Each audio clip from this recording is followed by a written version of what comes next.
Good evening, Facebook. What's happening, everybody? Marcus here. It's about 10:30 on Cinco de Mayo, 10:30 at night here, and had a busy day today here at the restaurant. Busy night. A lot of cool things going on. I just wanted to talk about some cool things that are going on outside of the mountain here, outside of the restaurant here, and talk about a little bit of the mountain, our prized mountain, the Shawangunk Ridge right here. Which is an amazing, amazing place. I have been trail running on the ridge here for many years, over a decade, 15 years. I've been going out on the trails, running the trails, and hiking the trails. I know on this side of the ridge here, Sam's Point, through the Shawangunk Forest, even on to the Lundy Forest. I know the majority of the trails, and I always get out there and enjoy the beauty of what we have here. And it's really an amazing, amazing place that we live. So I want to talk about some of the things that are on the mountain. Some of the most amazing things are on the mountain. I grew up here, and growing up here, I didn't actually know about the fault line or about the wild part of the mountain, the wild caves. See, most of us know Sam's Point. We know Sam's Point Preserve. We know the Ice Cave Mountains at Sam's Point, which is common knowledge. But did you know that the mountain here has this major fault line, one of the largest fault lines in North America, exposed fault lines in North America, that has year-round ice caves? And it's called the Grand Canyon of the Gunks. The Grand Canyon, the Shingle Gully. These are these have access from Smiley Road or from up in Sam's Point. You can get to these as well through the High Point Carriage Trail. So the mountain here is just an amazing, amazing place. By the way, don't go into the Grand Canyon or into the Shingle Gully without going to Sam's Point first and getting on a guided tour. These trails are unmaintained. Many people don't know I'm actually a guide for the state, and there's been many times that I've gone in that I've actually gotten lost because the trail sometimes just disappears on you. And there's lots of crevices, lots of cracks, lots of opportunity to fall into the earth. So do not go up there without a guide, somebody who knows what they're doing. Besides having one of the largest open exposed fault lines in North America on the mountain here, something we also have is we have these amazing crystals that come from the mountain. If anybody you know about Ellenville quartz, Ellenville crystals, they are a prized, they're prized, these quartz. And there's some spots left in the mountain still, but they mined these for years, and some really big crystals have been pulled out of the local mountain here. I just acquired a bunch of Ellenville crystals, and I have a number. If you've come into the restaurant before, you'll see the big amethyst that we have. That is from Brazil. It's not local. It's from Brazil. But now above it, I have a big hunk there, and then I have another rock with crystals with a vein in it that you can see sitting behind the bar now. I guess I could show you right now. Well, let's see. Yeah, let me walk over here and show you what's behind the bar now. We just acquired these. The crystals that I had in my hand, I'm going to have a specific use for that I will reveal later. So let's see here. So that's behind the bar now. Those are native local crystals from Ellenville. This is a vein of crystals in there. So, and this is of course our amethyst from Brazil.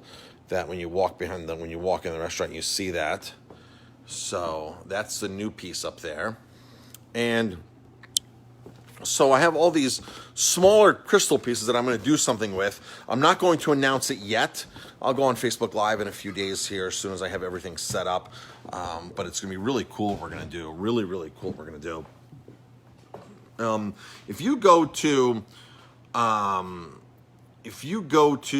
Stedner Printing, Loads of Nature, they have some Ellenville crystals. If you go down to Wurtsboro, they'll have a couple really nice big pieces in Wurtsboro of crystals there.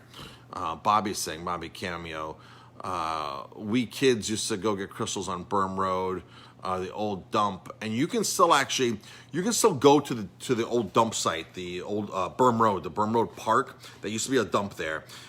So you park in the parking lot. There's a nice actual pavilion out there now. So there's a pavilion out there, and it's cool now. They got some money and put that there. But if you go into where the quarry is and you actually scale up the mountain a little bit, you can see where everybody's been digging out veins of crystals. That's all over the mountain there. There's holes here, holes here, holes there. If you look at the ground, it appears to be broken glass all over the ground. That's not broken glass. Those are actually the tailings of crystals. The mountain is literally covered with crystals there, and from people going in and digging out, it looks like you can literally go there and pick up for hours and get like a Ziploc bag. I did this when my kids were little. We went there and they took Ziploc bags and they filled up a bag full of all these small crystals. They're just all over the mountain. You don't even need to dig or anything. You can find all these crystal remnants over there. So that is there. Well, you can get them on the trail. Yes, they're so literally right off the trail there, right on the trail. I was hiking behind the Nevele a few years ago, and I was heading up into the mountain there off a trail, and I found, coming down in one of the ravines there, I found, like what I just showed you behind the bar, a huge piece attached in. It would have taken a lot of digging and this and that, but it was there. It's sitting there, and not really in plain daylight, plain sight, because I was off of a trail. I was bushwhacking, but it was just once I looked at the ridge, and you can literally go on the mountain here and see how the rocks fold in and pressurize on each other, and those are great spots where you can actually find crystals. So I just saw how these rocks were folded in on each other, and as I looked further, sure enough, there was an opening. And you can just see all the crystals lined up in there, back to back, sort of like the rock that we have up behind the bar now, one of the rocks we have behind the bar, with all the crystals compact in there. So the mountain is loaded with crystals. People go there all the time to pick up the shavings, and even people will go there and actually get bigger chunks. Word of caution, if you are going there, watch out for the rattlesnakes. I had a rattlesnake rattle at me 2 years ago, right on Berm Road there. First time I ever had a rattlesnake rattle at me. I stepped very close to it. It rattled. It jumped. I jumped. Pretty scary. Almost stepped on it. And again, I was off the beaten path of the trail, going up the mountain, and I was just showing somebody what was there. So we have all these crystals here now at the restaurant, these local crystals, and for years we've had that. We've had the Brazilian amethyst there, and people keep saying, "Is that local? Is that local?" Well, now we actually have all of this local stuff here that we're gonna be doing something special with, and I'm gonna reveal that in a couple of days as soon as I get everything set up. What I'm doing, I have a specific purpose that we brought these crystals in for. So, folks, really, if you're able to get out and enjoy the mountain here, the mountain is really an amazing place. There are lots of caves still around.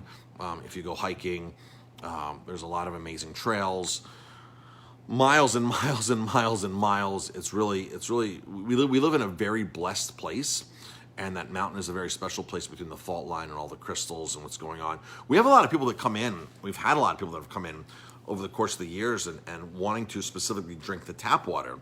And in the beginning, I was like, well, no, we want the tap water, Marcus, because the way the crystals are embedded into the mountain and the water runoff comes off the mountain, the water gets charged from the crystals. And I was like, oh, that makes sense. It totally makes sense. So people actually want to drink our tap water here because of the crystal formations and the water runoff and all of that kind of thing. So that was just another cool thing I thought that I would share. So that's it, folks. It's 10:30. Make this a very short Facebook Live compared to my usual Facebook Lives. I'm tired. Got to get up early in the morning. So everybody, thanks for tuning in. I appreciate it. Got a lot of people from Ellenville on right now, and people that used to live in Ellenville, and so that's really awesome. So thanks for leaving comments, everybody. I appreciate it. Hope everybody had a great Cinco de Mayo. I know we did. We sold a ton of margaritas tonight. Sold a lot of margaritas tonight here to go. It's a lot of tuna tonight. Tuna is Tuna Tuesday, where we sell our tuna entree that's normally $30, $31, $32. We sell it for $19.99 on Tuesdays. Plus, we have Jamaican jerk chicken, which is amazing. So that happens every Tuesday. Tomorrow night, Wednesday night, is Buy one, get one pizza. Buy one, get one pizza. We get so busy on Wednesday nights, folks. You need to call ahead of time. Don't call at 6 o'clock and say, "Oh, I want to come pick up pizza in a half an hour." It doesn't work like that. We'll tell you, well, you need an hour, hour and a half, because the lead time in the kitchen is jam-packed. The ovens are working to full capacity. You can't fit any other pizzas in. And you can start calling as early as noon. So you don't have to wait till 4 o'clock or 5 o'clock or 5:30 to call. You can start calling early as noon. Jamie will get you on the schedule and tell you what time based on how many pizzas you're ordering. Wednesdays are an extremely, extremely busy night. And we only offer pizzas on Wednesday night. That's it. Because we're so busy, we can't really start cooking wings and making salads and doing other things and doing burgers.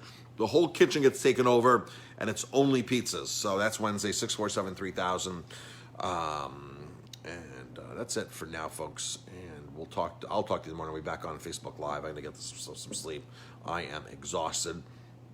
Tomorrow is my 500th day of running in a row. So I'm going to go out and get a nice trail run, hopefully, and enjoy our mountain tomorrow. That's the plan tomorrow. Take one of the dogs, one of the border collies, up and maybe go to do the High Point Loop or something. Do something.